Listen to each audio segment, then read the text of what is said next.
जालियांवाला कांड में बहुजन समाज के लोग एकजुट हुए थे और कुछ यहाँ के गद्दारों ने मुखबिरी की थी अंग्रेजों से और उन्होंने गोली चला। उसमें सब बहुजन समाज के लोग थे और वो मारे गए।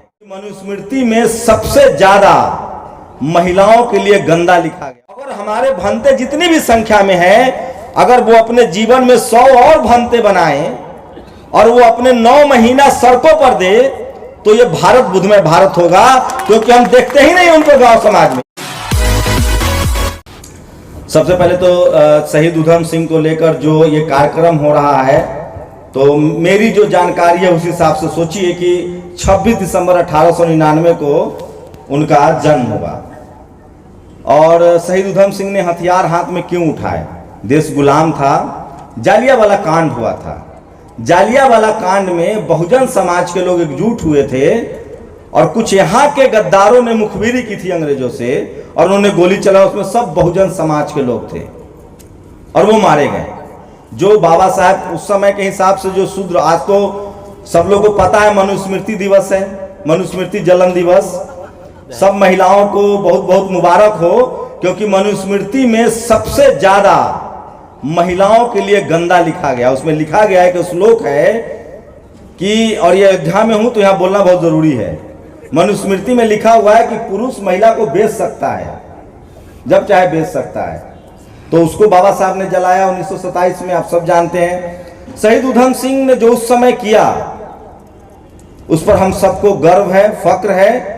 लेकिन आज हालात बहुत अलग हैं। आज न हमें बचाने बुद्ध आएंगे, न शहीद उधम सिंह आएंगे, न कबीर आएंगे, और जितने महापुरुष लगे हैं ये तो बिल्कुल दोबारा जन्म तो होता नहीं है, इसमें से कोई नहीं आने वाला है। मतलब साफ है कि आज हम सबको फूले पेरियार अंबेडकर उधम सिंह खुद बनना पड़ेगा। और ये बात अपने उनके विचार होंगे हमारे साथ, वो आने वाले नहीं हैं, उनके विचार हैं हमारे पास। और मैंने 2-3 बातें पॉइंट नोट आउट की है। मैं अपने गांव में कभी किसी भंते को नहीं देखा, ये मेरी दुर्भाग्य। और मैं वैशाली जिले का हूं, प्राचीन गणतंत्र की लिच्छवी।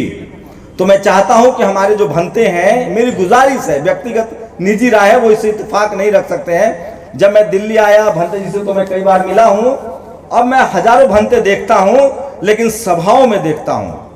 मैं चाहता हूं कि धम्म का जो प्रचार प्रसार है, सम्राट अशोक का जो धम्म है, जो तो बुद्धिज्म के एक्सपर्ट हैं, जो बुद्धिज्म का जो दौर था जिसमें प्रचार प्रसार कन्वेंशन, बौद्ध भिक्षु सबसे ज्यादा यात्राएं करते थे। आपको पता है आज क्रिश्चियनों का क्रिसमस है, चरवाहा थे वो। बुद्ध ने पूरी दुनिया नापी है, मतलब गुरु नानक साहब ने दुनिया नापा। मैंने सुना है कि वो 3 महादेश को टच किया गुरु नानक साहब ने पैदल। बुद्ध ने, मैंने सुना है, मेरी जानकारी कम हो सकती है, भगवान बुद्ध जो थे वो 3 महीने का ही प्रवास करते थे नियमित, बाकी वो चलते रहते थे, लगातार कंटिन्यू में होते थे। तो हमें लगता है कि जो हमारे भंते लोग हैं उनकी जिम्मेदारी बड़ी ज्यादा है आज के समय में। अगर हमारे भंते जितनी भी संख्या में है, अगर वो अपने जीवन में 100 और भंते बनाएं और वो अपने 9 महीना सड़कों पर दे तो ये भारत बुद्धमय भारत होगा, क्योंकि हम देखते ही नहीं उनको गांव समाज में। ये मेरी निजी राय है, आप सहमत हो असहमत हो आप